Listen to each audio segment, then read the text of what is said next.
Les scandales de l'histoire du sport. Donc, première question, on commence facile. En Europe, avec une histoire qui a bien failli quand même ne jamais être révélée au grand jour, puisque dans un premier temps, le parquet de cette grande ville italienne avait classé le dossier. Dopage de la Juventus Turin. Non, Calciopoli. Calciopoli. Bam, allez, vas-y, ça commence. T'as vu quoi? L'agressivité. Le mec a changé. Complètement hors de propos.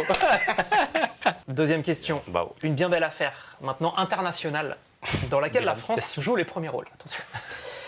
Il me faut les noms des 2 protagonistes français de cette affaire. On parle d'un scandale qui concerne une compétition dont le résultat dépend de l'interprétation de juges.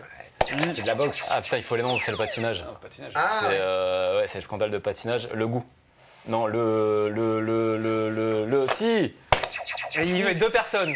Bah, il y avait Didier Gaillaguet, déjà. Oui. Ouais, bon, ouais, Forcément. Et Et le goût. je veux au moins le prénom, parce que le prénom, on s'en souvient. mais oui. Marie-Lise. Marie-Lise. Oui, non. Ah, Marie quelque chose. Marie-Hélène. Non. Marie-Caroline. Marie-Reine.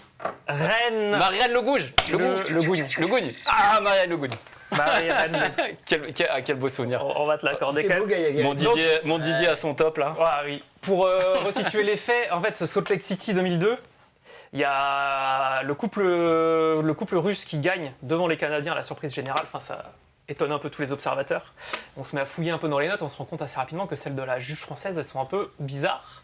Et donc apparemment, sous pression de la Fédé internationale, elle dit oui, mais c'est mon président de fédération, donc Gaillaguet, qui m'a demandé d'avantager les Russes pour que dans l'épreuve de Anissina Pezra, les juges Un de échange l'ex-bloc de l'Est tout simplement.